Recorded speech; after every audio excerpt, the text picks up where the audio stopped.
SS viewers, நான் உங்க ஹர்ஷா. நீங்க பார்த்துட்டு இருக்கிறது எஸ்எஸ் இன்ஃபோ நியூஸ். இன்னைக்கு நடந்த சுவாரஸ்யமான விஷயங்களை பத்தி தான் பார்க்க போறோம்.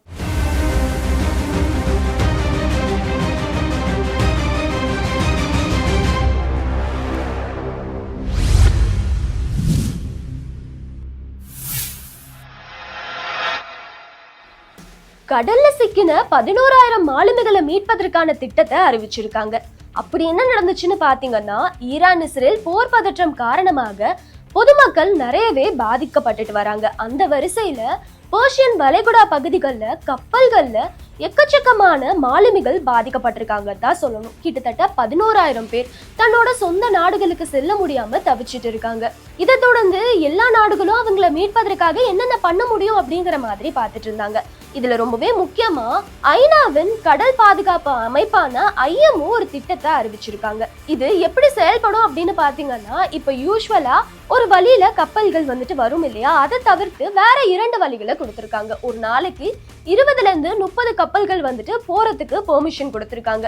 எல்லாமே சரி பார்த்த பின்பு தான் அந்த கப்பல்களை அனுப்பி வைப்பாங்க. அது மட்டும் இல்லாம பாதுகாப்பெல்லாம் கரெக்டா இருக்கா அப்படிங்கிற மாதிரி நாங்க வந்துட்டு கவனிச்சுக்கிறோம் அப்படிங்கிற மாதிரியும் சொல்லியிருக்காங்க. இதை தொடர்ந்து அந்த 11,000 மாலுமிகளும் பத்திரமா மீட்கப்படுவாங்க அப்படின்னு சொல்லி உறுதியா நம்புறாங்க. ஆற்றை சுத்தம் பண்ண தன்னார்வலருக்கு 2 ஆண்டுகள் வரை சிறை தண்டனைன்னு சொன்னா உங்களால நம்ப முடியுதா? அப்படி ஒரு விஷயம் தான் நடந்திருக்கு. இங்கிலாந்துல வழக்கறிஞர் மற்றும் தன்னார்வலருமான பால் என்பவர் அங்க ஆண்ட்ரஸ் ரூப்னு சொல்லி ஒரு பகுதியில ஆறு இருந்திருக்கு. ரொம்ப வருடங்களாகவே அதை சுத்தம் பண்றதுக்காக நிறைய விஷயங்களை செஞ்சிருக்காரு, கம்ப்ளைண்ட் பண்ணிருக்காரு. ஆனா எந்த ஒரு ஆக்ஷனுமே எடுக்காத நிலையில மீதி இருக்க தன்னார்வலர்களோட சேர்ந்து கிட்டத்தட்ட 10 நாள் அவரே இறங்கி அந்த ஆத்தை சுத்தம் பண்ணிருக்காரு. 200 மூட்டைகள் குப்பை வந்துட்டு அகற்றப்பட்டிருக்கு அப்படிங்கிற மாதிரி சொல்லியிருக்காங்க.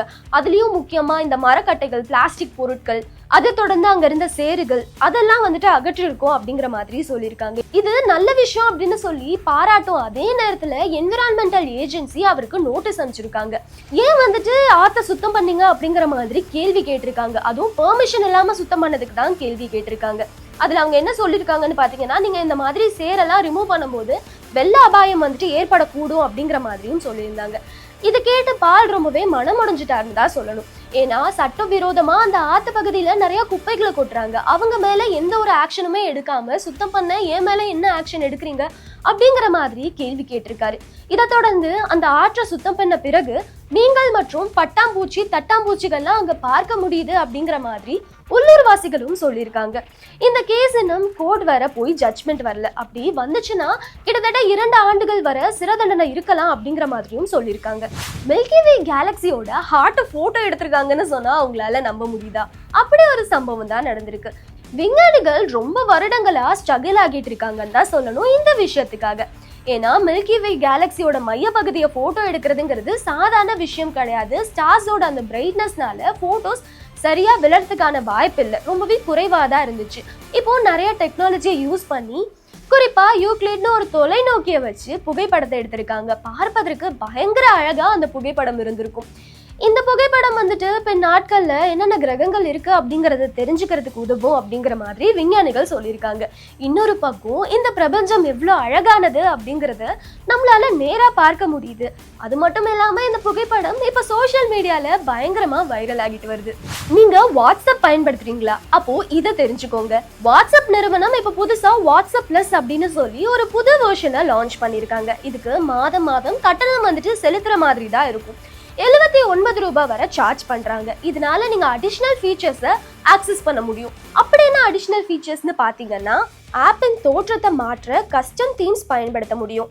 சாதாரண பயனர்களுக்கு கிடைக்காத எக்ஸ்க்ளூசிவ் ஸ்டிக்கர்ஸ் கிடைக்கும்.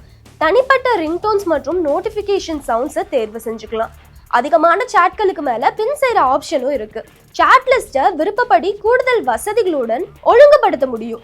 மேலும் மெட்டா நிறுவனத்தின் ஃபேஸ்புக் மற்றும் இன்ஸ்டாகிராமில் உள்ள கட்டண திட்டங்களை போலவே வாட்ஸ்அப்பிலும் கூடுதல் வசதி வழங்கும் நோக்கில் இந்த திட்டத்தை அறிமுகப்படுத்தியிருக்காங்க.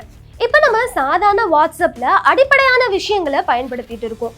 இது முற்றிலும் இலவசமாக தான் இருக்க போகுது. உங்களுக்கு அடிஷனல் ஃபீச்சர்ஸ் தேவைப்பட்டா மட்டும் இந்த 79 ரூபாய் சப்ஸ்கிரிப்ஷனை பயன்படுத்தலாம்.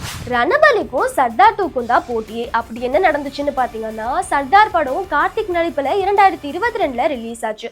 இது தொடர்ந்து சர்தார் 2 வந்துட்டு அனௌன்ஸ் பண்ணி ரெடி பண்ணிட்டு இருந்தாங்கிறதெல்லாம் கேள்விப்பட்டோம். ரணபலி செப்டம்பர் 11 ரிலீஸ் ஆக போகுது அப்படிங்கிற மாதிரி சொல்லியிருந்தாங்க. இப்போ இந்த படமும் அதே தேதிக்கு வர வாய்ப்பு இருக்கு அப்படிங்கிற மாதிரி சொல்லிட்டு இருக்காங்க. சர்தார் 2வோட ரிலீஸ் டேட் அஃபிஷியலா இன்னும் கன்ஃபார்ம் பண்ணப்படலை. ஒருவேளை அதே டேட்ல வந்துச்சுன்னா இவங்க 2 பேருக்கு தான் போட்டியே இருக்க போகுது. பாக்ஸ் ஆஃபீஸ்ல எது அதிகமா பெர்ஃபார்ம் பண்ண போகுது அப்படின்னு சொல்லி பொறுத்து இருந்து தான் பார்க்கணும். எல்னினோ தாக்கத்தால தமிழ்நாட்டில் கிட்டத்தட்ட 12 மாவட்டங்களுக்கு வறட்சி எச்சரிக்கை கொடுத்திருக்காங்கன்னு தான் சொல்லணும். அப்படி என்ன நடந்துச்சுன்னு பாத்தீங்கன்னா, ஃபர்ஸ்ட் எல்னினோனா நம்ம என்னன்னு தெரிஞ்சுக்கணும். இது ஒரு சுழற்சியா வரும் அப்படின்னு சொல்லுவாங்க. கிட்டத்தட்ட 12 ஆண்டுகளுக்கு ஒரு முறை, 4 ஆண்டுகள் 2 ஆண்டுகளுக்கு ஒரு முறை வரதுக்கான வாய்ப்பு இருக்கு. இது எப்போ வரும் அப்படிங்கறத கணிக்கிறது கொஞ்சம் கஷ்டங்கிற மாதிரி சொல்லியிருக்காங்க. தென்மேற்கு பருவமழை வந்துட்டு வரும் இல்லையா, அதுல ஒரு மாற்றத்தை கொண்டு வந்துரும். அதனால மழைங்கிறது சரியான நேரத்துல வராது, அதை தொடர்ந்து குறைவாகவே வரும் அப்படிங்கிற மாதிரி சொல்லியிருக்காங்க. இப்போ இந்த பிரச்சனை தான் பெரிய பிரச்சனையா பார்க்கப்படுது. தமிழ்நாட்டுல கிட்டத்தட்ட 12 மாவட்டங்கள் இந்த ஒரு விஷயத்தால பாதிக்கப்பட போகுதுன்னு தான் சொல்லணும். அப்படி என்னென்ன மாவட்டங்கள்னு பாத்தீங்கன்னா, அரியலூர், தர்மபுரி, திண்டுக்கல், கிருஷ்ணகிரி, நாமக்கல், நீலகிரி, பெரம்பலூர், ராமநாதபுரம், திருச்சி, திருப்பத்தூர், வேலூர் மற்றும் விருதுநகர். இந்த மாவட்டங்கள்லாம் பாதிக்கப்பட போகுது. ஸோ அதற்கான முன்னெச்சரிக்கை நடவடிக்கைகளும் எடுக்கிறதுக்காக வலியுறுத்தியிருக்காங்க. மேலும் மத்திய அரசு சார்பா விவசாயிகள் வந்துட்டு சீக்கிரமே அறுவடை செய்யப்படும் பயிர்களை பார்த்து நடணும் அப்படிங்கிற மாதிரி சொல்லியிருக்காங்க. இதை தொடர்ந்து இந்த விஷயம் ரொம்பவும் முக்கியமான விஷயமா பார்க்கப்படுது. இந்த பதிவு உங்களுக்கு பிடிச்சிருக்கும் நம்புறேன். பிடிச்சிருந்ததுன்னா சப்ஸ்கிரைப் பண்ணுங்க, சப்போர்ட் பண்ணுங்க, ஃபாலோ பண்ணிக்கோங்க.